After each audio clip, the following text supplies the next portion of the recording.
इसी ज्ञान में आपका स्वागत करता हूं। आज हम संविधान के भाग 2 पर चर्चा करेंगे। भाग 2 किस विषय से संबंधित है, इस विषय पर हम आज चर्चा करने वाले हैं। तो देखिए, जो भारतीय संविधान का भाग 2 है वो नागरिकता से संबंधित है कि भारत का नागरिक कौन होगा। लेकिन इसमें जानने वाली बात यह है कि जो भारतीय संविधान है वो संविधान लागू होने के समय भारतीय नागरिकता की व्याख्या करता है। बाकी अभी वर्तमान में इसके नागरिक कौन होंगे, इसकी व्याख्या संविधान के द्वारा नहीं की गई है बल्कि विधियों के द्वारा की गई है। ये आज हम देखेंगे कि संविधान में जो नागरिकता बताई गई थी कि संविधान के निर्माण के समय भारत के नागरिक कौन होंगे, इस पर हम चर्चा करेंगे। याद रखिए, जो भाग 2 है भारतीय संविधान का, जो भाग 2 है उसमें 5 से 11 अनुच्छेद है। 5 से 11 अनुच्छेदों के बीच नागरिकता का वर्णन किया गया है कि नागरिकता कैसी होगी, किसको मिलेगी, इस बारे में चर्चा की गई है भारतीय संविधान के भाग 2 में। भाग 2 को चालू करने से पहले, 5 से 11 तक अनुच्छेद देखने से पहले ये समझिए कि भारत के नागरिक में नागरिकता, जो संविधान है उसमें नागरिकता की परिभाषा क्या दी गई है कि कौन भारत का। तो आपको मैं ये बता दूं कि नागरिकता की परिभाषा नहीं दी गई है हमारे भारतीय संविधान में, पर फिर भी हम सोचें कि भारत का नागरिक कौन होगा, अपने शब्दों में यदि इसे परिभाषित करने की कोशिश करें तो हम देखेंगे कि ऐसा व्यक्ति जिसे विभिन्न किसी देश के सारे राजनीतिक, आर्थिक, सामाजिक और धार्मिक अधिकार प्राप्त होते हैं, वो उस देश का नागरिक कहलाने का अधिकारी होता है। ऐसा कोई भी व्यक्ति जिसे उस देश के सभी राजनीतिक, आर्थिक, सामाजिक और धार्मिक अधिकार प्राप्त हो, वो उस देश का नागरिक होगा। लेकिन हमारे भारतीय संविधान में इसकी कोई परिभाषा नहीं दी गई है कि नागरिकता को कैसे परिभाषित किया जाएगा। देखिए, जो यदि हम विश्व स्तर पर बात करें तो ये जो नागरिकता है वो 2 प्रकार की होती है। एक तो एकल नागरिकता होती है और एक दोहरी नागरिकता होती है। दोहरी नागरिकता समझते हैं, फिर एकल नागरिकता पर आएंगे।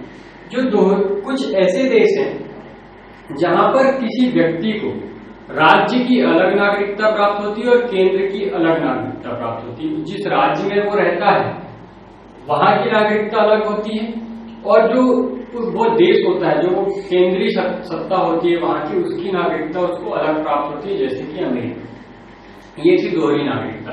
लेकिन इसी प्रकार भारत ने एकल नागरिकता का प्रावधान किया है, जो कि ब्रिटेन के संविधान से प्रेरित है।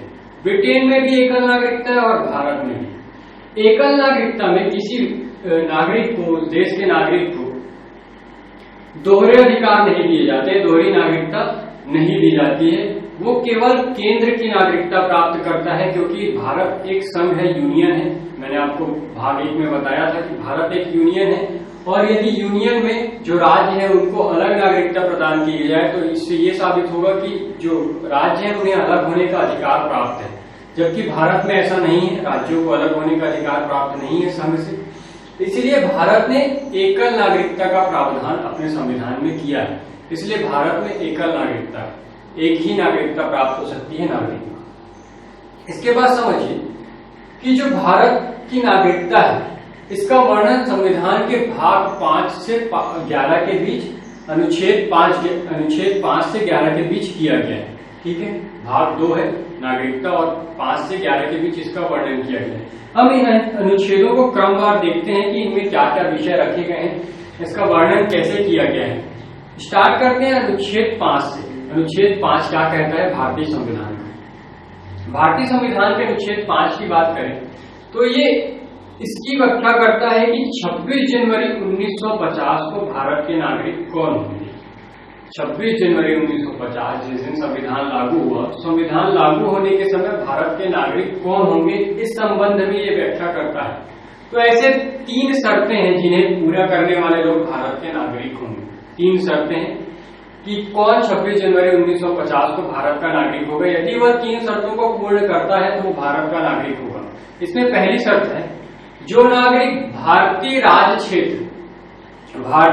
क्षेत्र में निवास कर रहा था, जो भारत का राज्य क्षेत्र है, उन 26 जनवरी 1950 को यदि वो इस भारतीय राज्य क्षेत्र में निवास कर रहा हो तो वो भारत का नागरिक होगा। संविधान लागू होने के 5 वर्ष पूर्व से पर उसे रहना जरूरी है। जो भारतीय संविधान लागू हुआ 26 जनवरी 1950 को, यदि इससे 5 वर्ष पूर्व से वो भारतीय क्षेत्र में रह रहा है, भारत की भूमि पर रह रहा है, तो वो भारत का नागरिक होगा, ऐसा कहा गया है अनुच्छेद 5 में। ये पहली शर्त है। दूसरी शर्त है कि उसके माता पिता का जन्म भारत में होना चाहिए। भारत में यदि उसके माता पिता जन्म लिए हैं तो भी वो भारत का नागरिक हो सकता है। तीसरी शर्त है कि उसका जन्म, उसके खुद का जन्म भारत में हुआ, भारत जो राज्य क्षेत्र यदि उसमें उसका जन्म हुआ है तो वो भारत का नागरिक होगा। इस प्रकार इस अनुच्छेद में बताया गया कि 26 जनवरी 1950 को भारत का नागरिक कौन होगा। यदि वो इन 3 शर्तों को पूरा करता है तो वो भारत का नागरिक कहलाएगा 26 जनवरी 1950 को। ये अनुच्छेद 5 था। अब बात करते हैं अनुच्छेद 6 के बारे में कि अनुच्छेद 6 क्या कहता है।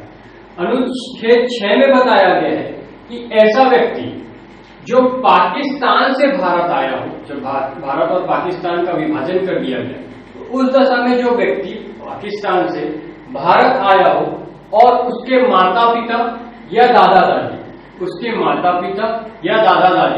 अविभाजित भारत में जन्मे हों, यहाँ पर अविभाजित भारत से तात्पर्य है ऐसा भारत जो 1935 में बना था।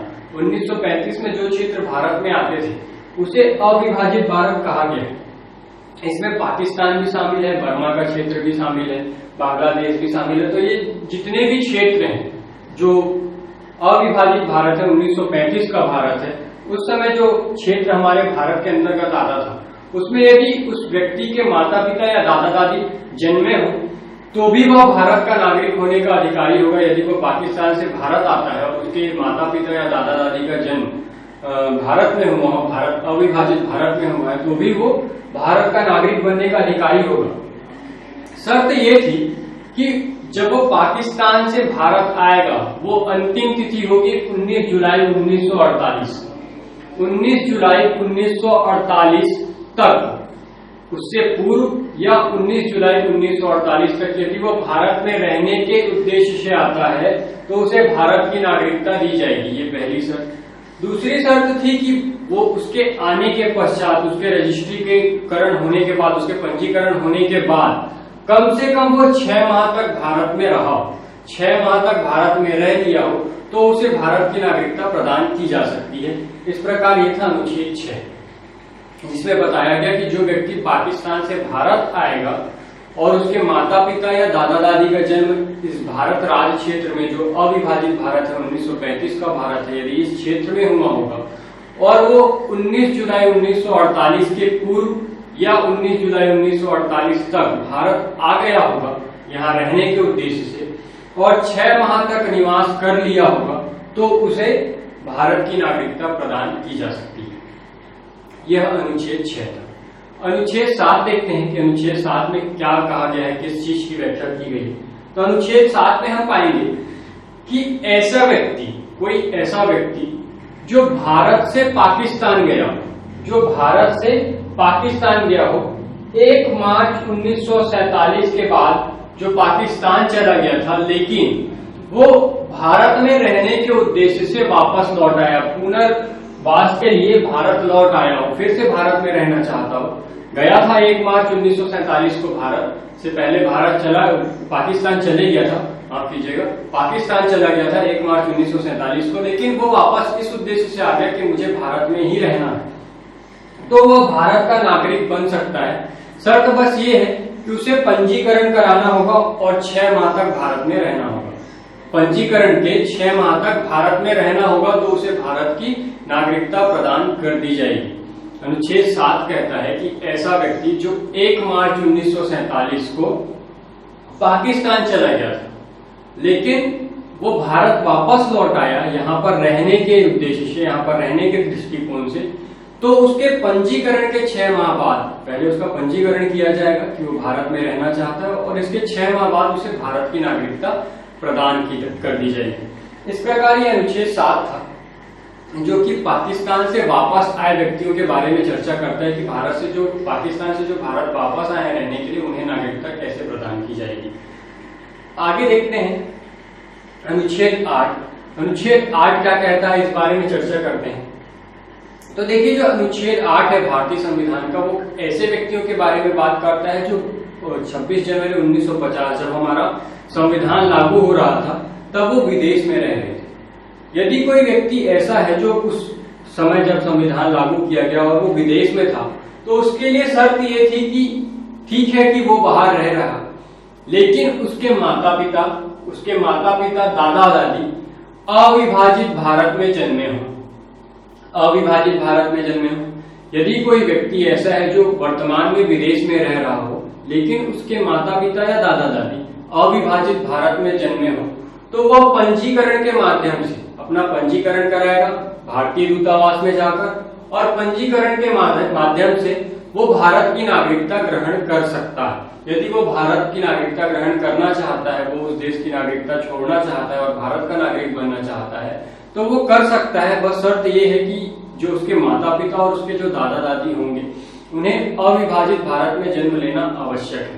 यदि वो अविभाजित भारत में जन्म लिए हुए हैं, तो वो भारत की नागरिकता पंजीकरण के माध्यम से ग्रहण कर सकता है। ये कहता है अनुच्छेद 8। भारतीय संविधान का अनुच्छेद 8 इसी बारे में चर्चा करता है। अनुच्छेद 9 में बताया गया है कि यदि कोई व्यक्ति स्वेच्छा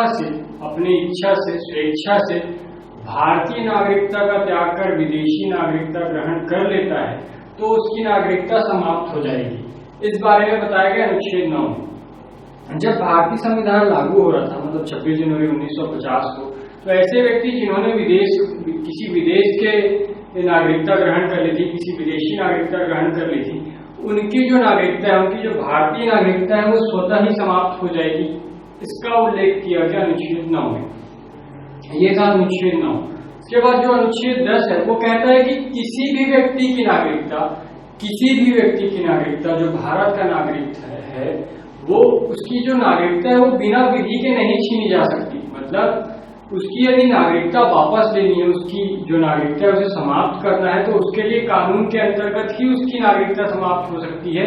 इसका उल्लेख हम आगे देखेंगे कि किस तरीके से किसी की नागरिकता समाप्त हो सकती है, कि कौन सी कंडीशन होगी जहां पर किसी की नागरिकता समाप्त की जा सकती है। इसकी चर्चा हम आगे करेंगे। बस अभी ये याद रखिए कि जो अनुच्छेद 10 है, वो किसी भी नागरिक की नागरिकता के छीनने के संबंध में है कि उसकी नागरिकता कब छीनी जा सकती है, उसके लिए जो विधि बनाई गई है, इसकी चर्चा करता है अनुच्छेद 10। अनुच्छेद जो 11 है, वो संसद को ये शक्ति प्रदान करता है कि वो जो नागरिकता प्रदान की जा रही है, संसद उसके अर्जन और उसकी समाप्ति दोनों के लिए विधि बना सकती है। अर्थात जो नागरिकता प्रदान की जानी है, उसके संबंध में कि नागरिकता कैसे प्रदान की जाएगी और कैसे उसे समाप्त किया जाएगा, इस संबंध में केवल संसद को अधिकार है कि वो विधि का निर्माण कर सकती है, कानून बना सकती है। ये अधिकार संसद को दिया गया है। केवल भारतीय संसद ही इसमें संशोधन कर सकती है, इसका निर्माण कर सकती है। ऐसे सभी विषय जो होंगे, जो नागरिकता से संबंधित होगी, उन पर संसद अपने कानून, अपनी विधि लागू कर सकती है। यह कहा गया अनुच्छेद 11 में।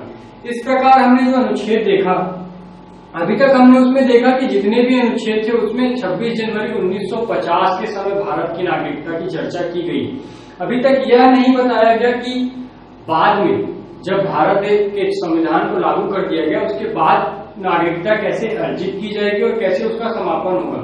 ये सभी कंडीशन जो अभी तक मैंने आपको बताई, ये 26 जनवरी 1950 जब संविधान लागू हुआ था, उस समय की कंडीशन थी। जब बाद में नागरिकता अर्जन करने और उसकी समाप्ति की बात आई, तो जो भारतीय संसद थी, जो भारतीय सरकार थी, उसने एक कानून बनाया जिसे भारतीय नागरिकता अधिनियम 1955 कहा जाता है। भारतीय नागरिकता अधिनियम 1955। इस भारतीय नागरिकता अधिनियम 1955 ने संसद ने बताया कि किस प्रकार से नागरिकता का अर्जन किया जाएगा, किस प्रकार से उसकी समाप्ति की जाएगी। तो इस प्रकार अब हम देखेंगे भारतीय संविधान में जो नया विधि बनी नागरिकता प्राप्त करने की और उसे समाप्त करने की, भारतीय नागरिकता अधिनियम 1955, ये क्या थी, ये किस बारे में थी, इसमें कैसे अर्जन करना बताया गया था और कैसे इसकी समाप्ति के बारे में बताया गया था। भारतीय नागरिकता अधिनियम 1955 समझने से पहले ये समझ लीजिए कि इसमें अब तक वर्तमान में पांच बार इसमें संशोधन किए जा चुके हैं। संशोधन कब किए गए?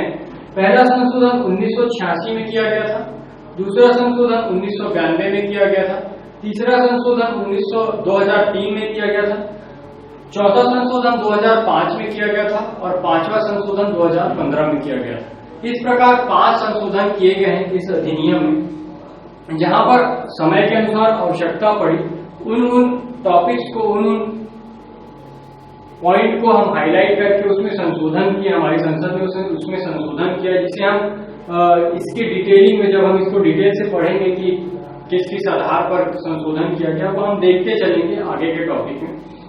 देखिए, जो 1955 का अधिनियम था, इसके अनुसार 5 तरीकों से किसी को भारत की नागरिकता प्रदान की जा सकती थी। इसके 5 तरीके हो सकते थे।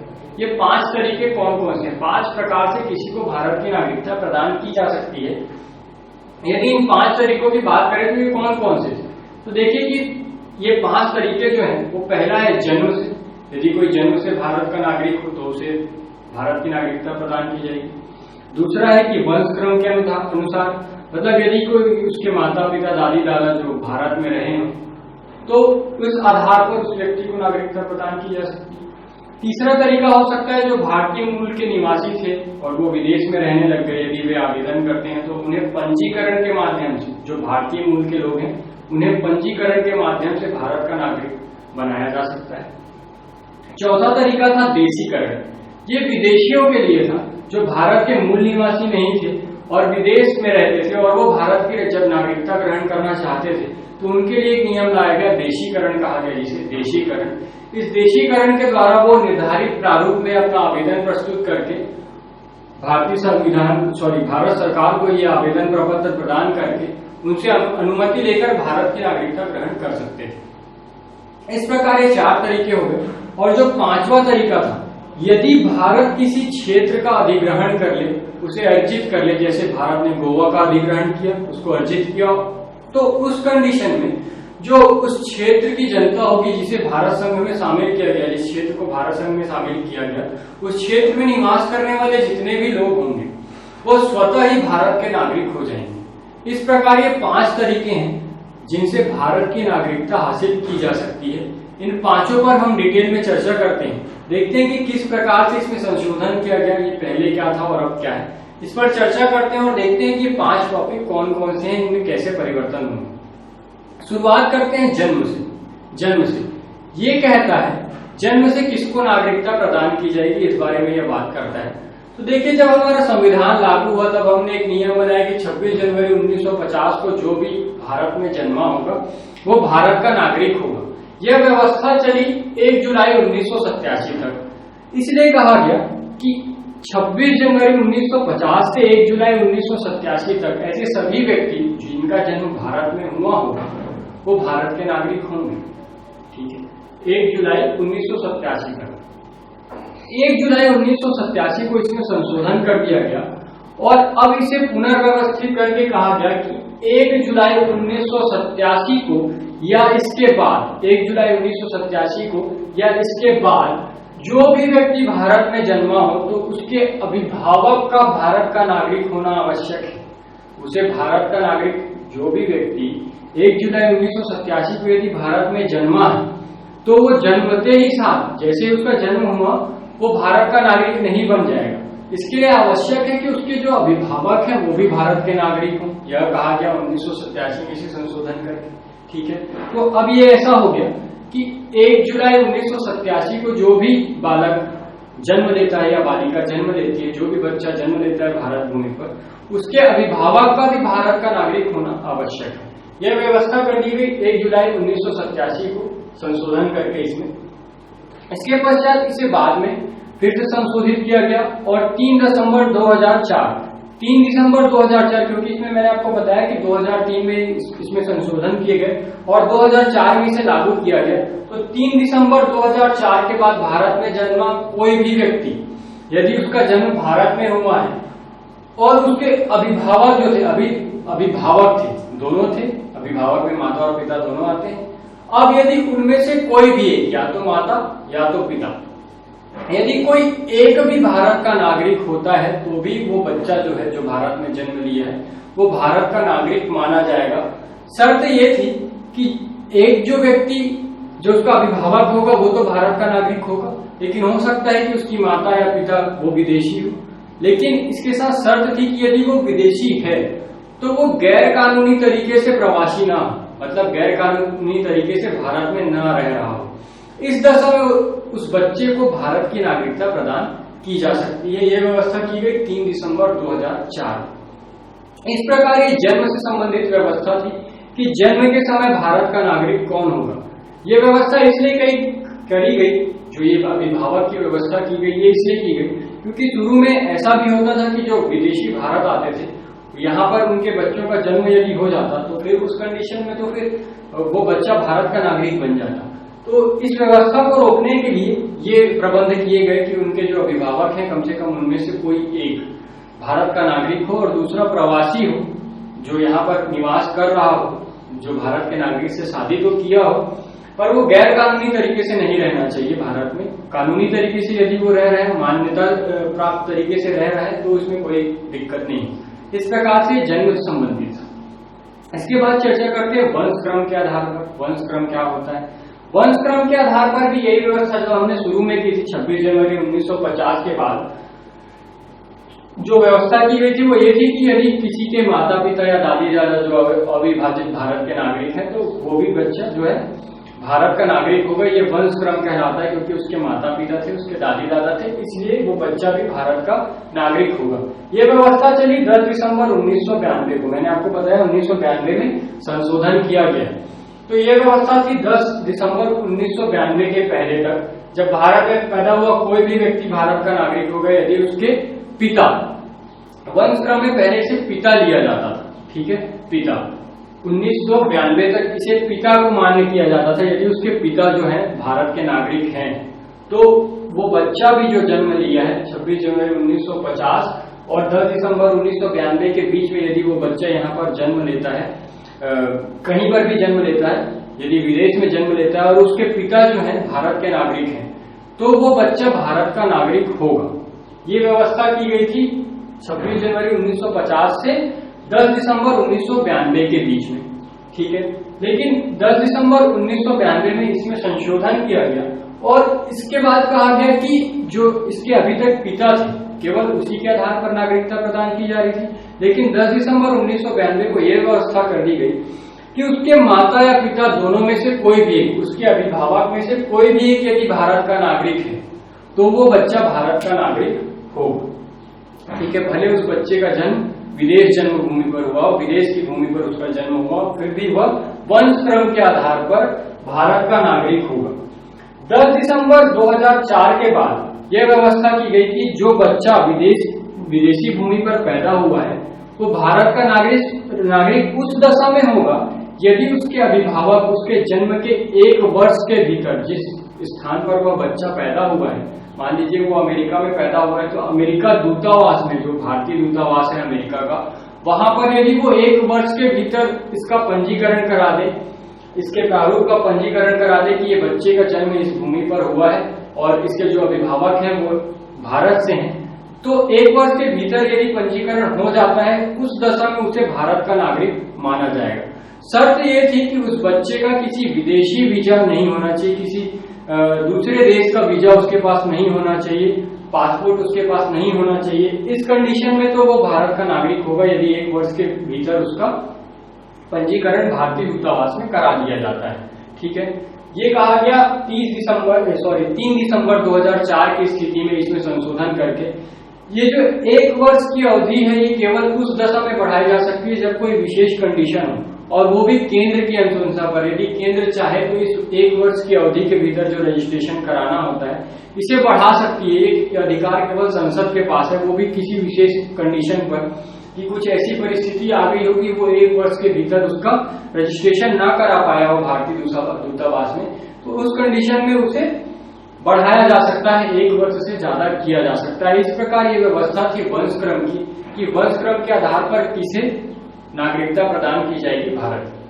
अब हम तीसरे तरीके पर बात करते हैं कि तीसरा तरीका कौन सा हो सकता है जिसके आधार पर भारतीय नागरिकता प्राप्त की जा सकती है। तो देखिए जो तीसरा तरीका है वह पंजीकरण।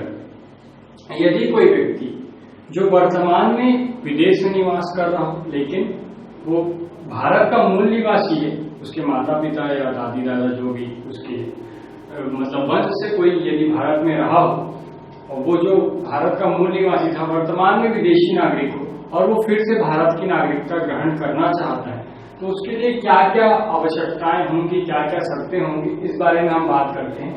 तो पंजीकरण में भारतीय मूल के व्यक्तियों का आवेदन करने पर, पंजीकरण करने के लिए भारतीय मूल के जो व्यक्ति हैं, जो ये केवल भारतीय मूल के व्यक्तियों के लिए ही लागू होता है पंजीकरण, यदि वे आवेदन करते हैं तो उन्हें भारत की नागरिकता प्रदान की जाएगी।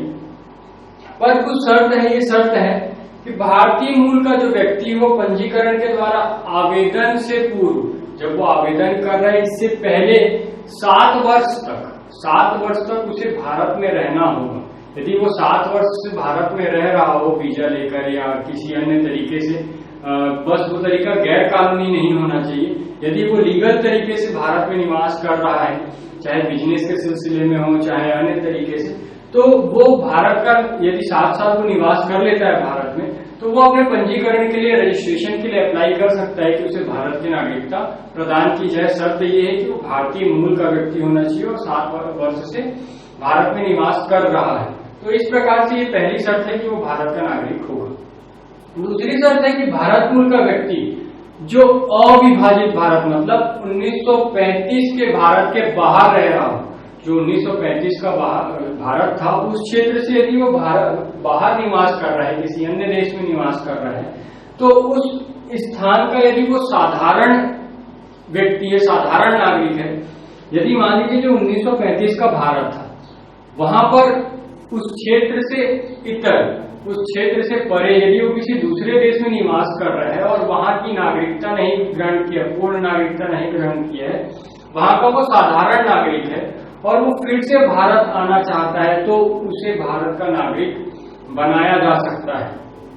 ये प्रावधान दूसरा है, ये दूसरा प्रावधान है कि उसको भारत का नागरिक बनाया जा सकता है। शर्त यह है कि वो उस देश का नागरिक ना बना हो, एक साधारण नागरिक के रूप में वो भारत के 1935 के अविभाजित भारत के जो क्षेत्र है उससे बाहर किसी देश में रह रहा हो, तो उसे भारत की नागरिकता प्रदान की जा सकती है। तीसरा शर्त है कि जो किसी भी व्यक्ति से, जैसे मान लीजिए कोई व्यक्ति है वो भारत के किसी व्यक्ति से विवाह कर लेता है और भारत के व्यक्ति से विवाह करने के पश्चात 7 साल से वो भारत में रह रहा होगा। यदि वो विवाह कर लिया और 7 साल से उस व्यक्ति के साथ भारत में रह रहा है, तो इस दशा में उसे भारत का नागरिकता पंजीकरण के द्वारा यदि वो आवेदन करता है तो उसे प्रदान की जा सकती है। इसकी अगली कंडीशन हो सकती है कि ऐसा व्यक्ति जिसके माता पिता 7 साल भारत में रहने के कारण पंजीकृत हों। मान लीजिए किसी व्यक्ति है जो अभी विदेश में निवास कर रहा है, लेकिन उसके जो माता पिता है वो 7 साल भारत में रहकर पंजीकृत हो चुके हैं। यदि वो व्यक्ति अब विदेश से भारत आना चाहता है, मतलब भारतीय मूल का हो गया क्योंकि उसके माता पिता भारत में 7 साल निवास कर चुके हैं, उनका पंजीकरण हो चुका है, तो यदि अब वो बच्चा भारत आकर निवास करना चाहता है, वो व्यक्ति भारत आकर यदि निवास करना चाहता है, तो वो पंजीकरण के माध्यम से आवेदन करके भारत की नागरिकता प्राप्त कर सकता है। आखिरी शर्त है कि जो स्वतंत्र भारत था, स्वतंत्र भारत में यदि किसी बच्चे के अभिभावक थे, जब भारत स्वतंत्र हुआ उस समय यदि किसी के अभिभावक, किसी बच्चे के अभिभावक भारत के नागरिक थे, तो वो बच्चा भारत में पंजीकरण के लिए अप्लाई कर सकता है। शर्त यह है कि अभी उसे 1 साल तक भारत में निवास करना होगा, उसके बाद वो पंजीकरण के लिए अप्लाई करेगा और फिर उसे भारत की नागरिकता प्रदान की जाएगी। जो अभिभावक है उनका स्वतंत्र भारत में नागरिक होना आवश्यक है इस रीति के अनुसार। यदि वर्तमान में वो व्यक्ति जिसके अभिभावक स्वतंत्र भारत में नागरिक थे, वर्तमान में साल भर से भारत में रह रहा है, तो उसे पंजीकरण के द्वारा भारत की नागरिकता प्रदान की जा सकती है। इस प्रकार की शर्तें थी जिसके अनुसार जो भारतीय मूल के निवासी हैं उन्हें नागरिकता प्रदान की जा सकती है। ये पंजीकरण था। अब हम बात करते हैं देशीकरण के बारे में, जिसके अनुसार जो विदेशी होते हैं, जो भारत मूल के नहीं होते हैं लेकिन भारत की नागरिकता प्राप्त करना चाहते हैं, वे किस प्रकार से भारत की नागरिकता प्राप्त कर सकते हैं। इस बारे में यदि वो नागरिकता प्राप्त करना चाहते हैं तो देशीकरण के माध्यम से प्राप्त करते हैं, उन्हें देशीकरण के माध्यम से प्राप्त होती है ये नागरिकता। इसकी कुछ शर्तें हैं जिन पर हम चर्चा करते हैं। देखिए, देशीकरण में भी जैसे हम पंजीकरण में आवेदन कर रहे हैं। बिल्कुल ऐसा ही जब देशीकरण होता है तो जिस देश में वो व्यक्ति निवास कर रहा है वहां पर भारत का दूतावास होगा, वहां पर एक निर्धारित प्रारूप में उस व्यक्ति को आवेदन करना होगा भारतीय नागरिकता प्राप्त करने के लिए, और उन्हें कुछ शर्तों का पालन करना होगा जो यहाँ पर मैंने बताया है। कि पहली शर्त यह है कि वो ऐसे देश का नागरिक होना चाहिए, यदि वो भारत की नागरिकता ग्रहण करना चाहता है तो उसे ऐसे देश का नागरिक होना जरूरी है जहां पर भारतीय नागरिकता पर प्रतिबंध न हो, भारतीय देशीकरण की जो व्यवस्था है इस पर प्रतिबंध न लगाया गया हो। यदि भारतीय देशीकरण पर उस देश में रोक है, वो देश वाले नहीं चाहते कि लोग भारतीय देशीकरण के माध्यम से भारतीय नागरिकता ग्रहण करें, तो उन्हें भारत की नागरिकता प्रदान नहीं की जाएगी। तो यह आवश्यक है कि जिस देश में वो रह रहा है वहां की सरकार ये अनुमति प्रदान करे कि वो दूसरे देश की राष्ट्रीयता ग्रहण कर सकता है, नागरिकता ग्रहण कर सकता है। ये पहली कंडीशन है। इसकी दूसरी कंडीशन है कि अपने देश की नागरिकता छोड़ दी हो। यदि उस व्यक्ति को भारत का नागरिक बनना चाहता है तो पहले वो अपनी देश की नागरिकता त्याग देगा और केंद्र सरकार को इसकी सूचना दे देगा। यदि वो ऐसा करता है तब उसे भारत की नागरिकता प्रदान की जा सकती है। शर्त ये है कि वो अपने देश की नागरिकता त्याग दे और केंद्र सरकार को इसकी सूचना दे दे। भारतीय केंद्र सरकार जो है उसको यदि इसकी सूचना मिल जाती है, वो इसकी सूचना प्रदान करता है तो उसे भारतीय नागरिकता प्रदान की जा सकती है। तीसरी शर्त है कि आवेदन करने से पूर्व, जब वो आवेदन कर रहा है इससे पहले से उसे 12 साल से भारत में निवास करना आवश्यक है। जरूरी नहीं है कि वो कंटिन्यू रह रहा हो। जैसे कि अदनान सामी जी थे, वो लगातार भारत में ही निवास कर रहे थे, बीच में आना जाना होता था, पर वो मुख्य रूप से भारत में ही थे लगभग 16 साल के आसपास, और उन्हें भारतीय नागरिकता प्रदान की गई। आपको एग्जाम्पल के लिए बता दिया मैंने। उसी प्रकार यहाँ पर लिखा गया है कि कम से कम उसे 12 साल से भारत में निवास करना आवश्यक है। ये शर्त है। यदि वो 12 साल की अवधि को घटाना चाहता है तो यह एक ही कंडीशन हो सकती है, ये संसद यदि चाहे तो उसमें कमी कर सकती है। वो व्यक्ति इसके लिए आवेदन करेगा और संसद चाहे तो इस जो 12 वर्ष की समय अवधि है इसमें कमी ला सकती है, यदि संसद चाहे तो। इसकी अगली शर्त है कि मान लीजिए वो 12 वर्ष से निवास कर रहा है तो उसे प्रारंभ के 7 वर्षों में कम से कम 4 वर्ष भारत में रहना आवश्यक है। इस जो 12 वर्ष में वो निवास किया है, हो सकता है बीच में गया हो आया हो, लेकिन जो प्रारंभ के 7 वर्ष हैं उनमें से 4 वर्ष कम से कम वो भारत में लगातार रहा हो, तब उसे भारत में देशीकरण के माध्यम से नागरिकता प्रदान की जाएगी। ये शर्तें थी देशीकरण की। इस प्रकार पंजीकरण और देशीकरण हमने 4 चीजें पढ़ ली, जन्म से, वंशक्रम से, पंजीकरण के माध्यम से, देशीकरण के माध्यम से। 5वीं शर्त मैंने आपको बताई थी कि यदि, यहाँ पर नहीं लिखा मैंने मिटा दिया, जिस प्रकार मैंने बताया कि 5वीं जो शर्त होगी कि यदि भारत जो सरकार है, भारत जो क्षेत्र है, वो किसी भूमि का अधिग्रहण कर ले, जैसे मैंने आपको उदाहरण दिया था गोवा, जो गोवा क्षेत्र था उसे बाद में भारत में सम्मिलित कर लिया गया, तो यदि किसी भूमि का भारत अधिग्रहण कर लेता है, उसे युद्ध के माध्यम से या शर्तों के माध्यम से, संधि के माध्यम से अर्जित कर लेता है, तो उस क्षेत्र में निवास करने वाली जितनी भी संख्या होगी, जितनी भी जनसंख्या होगी, जितने भी लोग होंगे, जितने भी नागरिक होंगे, वे स्वतः ही भारत के नागरिक हो जाएंगे। इस प्रकार ये 5 जो कंडीशन है, इस प्रकार से भारत की नागरिकता ग्रहण की जा सकती है, उसका अर्जन किया जा सकता है। अब हम देखते हैं कि नागरिकता का अंत किस प्रकार से हो सकता है, किन किन दशाओं में भारतीय नागरिकता को समाप्त किया जा सकता है। तो देखिए ये कैसे हो सकता है। इसका पहला आधार हो सकता है कि यदि व्यक्ति स्वेच्छा से नागरिकता त्याग करते हैं। लेकिन यदि कोई व्यक्ति स्वेच्छा से अपनी नागरिकता त्याग कर देता है तो वो स्वयं भारत का नागरिक नहीं होगा, उसके सारे अधिकार समाप्त कर दिए जाएंगे जो कि भारतीय नागरिक को मिलते हैं। साथ में जो उसकी संतान होगी, जो उसके बच्चे होंगे, उसकी भी भारतीय नागरिकता समाप्त कर दी जाएगी। इस प्रकार ये पहली कंडीशन है। और पहली कंडीशन में यदि वह स्वेच्छा से त्यागता है और दूसरे देश की नागरिकता ग्रहण कर लेता है तो उसकी भारतीय नागरिकता स्वतः ही समाप्त कर दी जाएगी। इस प्रकार ये पहली कंडीशन है कि स्वेच्छा से अन्य देश की नागरिकता यदि वह ग्रहण कर ले तो भी उसकी भारतीय नागरिकता समाप्त हो जाएगी। दूसरी कंडीशन है कि यदि केंद्र सरकार चाहे, यदि केंद्र सरकार चाहे तो भी उसकी नागरिकता समाप्त कर सकती है, लेकिन वे दशाएं कौन सी होंगी जिस पर केंद्र सरकार, जैसे हमने पढ़ा 10 में, कि विधि के द्वारा ही समाप्त की जा सकती है। बिना वजह के किसी की नागरिकता नहीं समाप्त की जा सकती। तो वो विधि कौन कौन सी होगी, किन किन दशाओं में केंद्र सरकार किसी व्यक्ति की नागरिकता समाप्त कर सकती है, इस बारे में बात करते हैं। पहली कंडीशन हो सकती है कि उसने असत्य अभिलेख प्रस्तुत किया हो, ऐसी जानकारी दी हो जो गलत हो उसके बारे में, जब वो पंजीकरण कर रहा हो, अपनी नागरिकता प्राप्त कर रहा हो, भारत की नागरिकता प्राप्त कर रहा हो, और उस समय उसने अपने संबंध में जो गलत जानकारियां यदि प्रस्तुत कर दी हो, तो इस दशा में उसकी नागरिकता समाप्त की जा सकती है। यह पहली कंडीशन है। संसद चाहे तो इस दशा में उसकी नागरिकता समाप्त कर सकती है। दूसरी कंडीशन हो सकती है कि उसके खिलाफ देशद्रोह साबित हो गया हो। यदि कोई व्यक्ति राष्ट्रद्रोही या देशद्रोही साबित हो जाता है तो उसकी नागरिकता समाप्त कर सकती है संसद, भारतीय संसद उसकी नागरिकता समाप्त कर सकती है। यह दूसरी कंडीशन है। तीसरी कंडीशन कि यदि कोई ऐसा व्यक्ति है जो 7 वर्षों से अधिक विदेश में निवास कर रहा है बिना सरकार को बताए, और वहां पर निवास करते हुए उसने एक भी बार पंजीकरण न किया हो, प्रत्येक वर्ष में एक बार पंजीकरण आवश्यक होता है, यह बतलाना आवश्यक होता है कि मैं अभी भी भारत का नागरिक बनने का इच्छुक हूं। यदि उसने ऐसी कोई प्रस्तुति नहीं की हो भारतीय दूतावास में जिस देश में वो रह रहा हो, तो इस कंडीशन में दीर्घ प्रवास की शर्त के ना लागू होने में, वो बहुत दिन क्योंकि भारत से बाहर रहे, 7 वर्ष से अधिक अवधि हो गई, तो इस कंडीशन में उसकी नागरिकता समाप्त की जा सकती है, क्योंकि उसने अपने बारे में कोई सूचना भारत सरकार को प्रदान नहीं की है, इसलिए वो उसकी नागरिकता समाप्त की जा सकती है।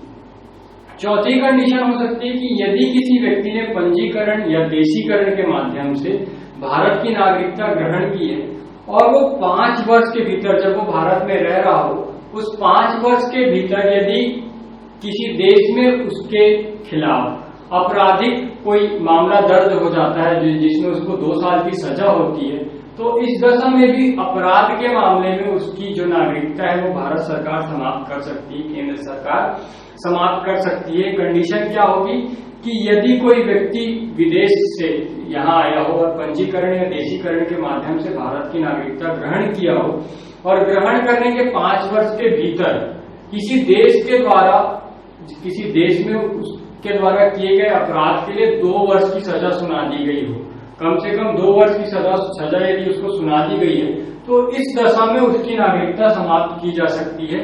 ये था भारत की नागरिकता का अंत किस प्रकार से किया जा सकता है। फ्रेंड्स, अब हम बात करते हैं दोहरी नागरिकता के बारे में, जो कि नागरिकता के अंदर हम देखते हैं कि दोहरी नागरिकता प्राप्त है।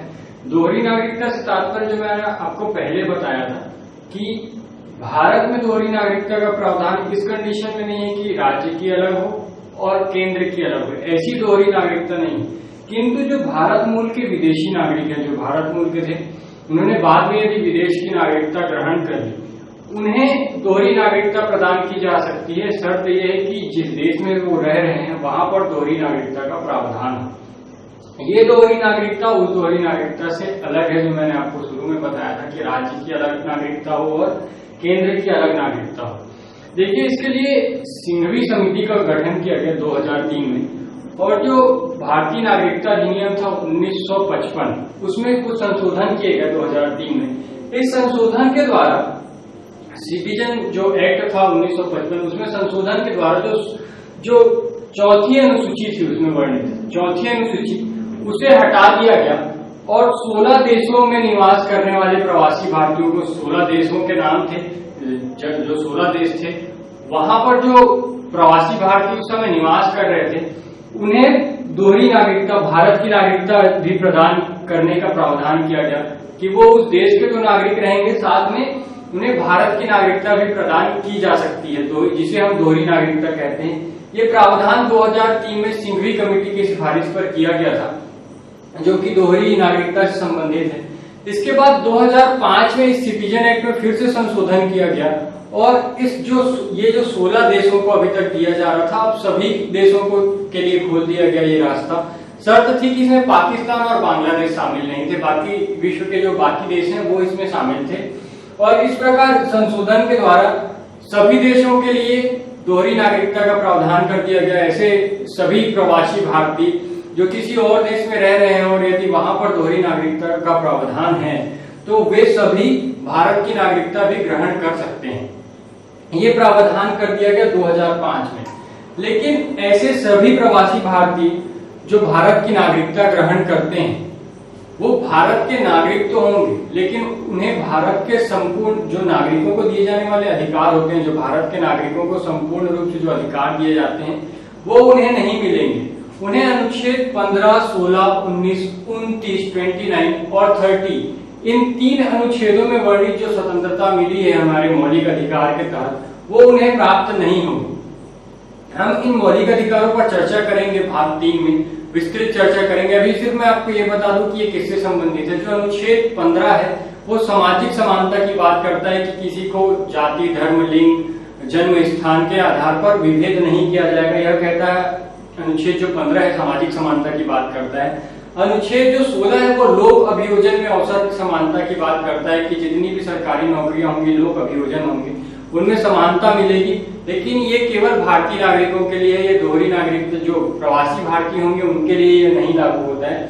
जो अनुच्छेद 19 है वो स्वतंत्रता के अधिकार की बात करता है कि यहाँ विचरण की, यहाँ रहने की, कहीं भी घूमने की, सभा सम्मेलन करने की आदि जो स्वतंत्रता मिली है अनुच्छेद 19 के अंतर्गत वो भारतीय नागरिकों को प्राप्त है, केवल भारतीय नागरिकों को मिलेगी। इसके अलावा अनुच्छेद 29 जो है वो शिक्षा और संस्कृति का अधिकार है। शिक्षा और संस्कृति के अधिकार के अंतर्गत यह कहा गया है कि ऐसे सभी लोग जो अल्पसंख्यक हैं उन्हें अपनी शिक्षा और संस्कृति को बचाने का अधिकार होगा। इसके लिए वो शिक्षण संस्थान स्थापित कर सकते हैं।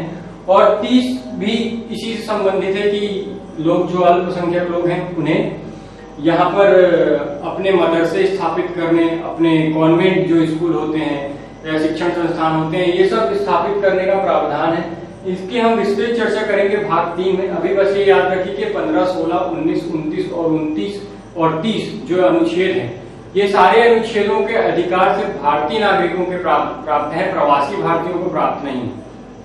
अब ये समझिए कि ये जो दोहरी नागरिकता दी जा रही है ये किस प्रकार दी जाएगी।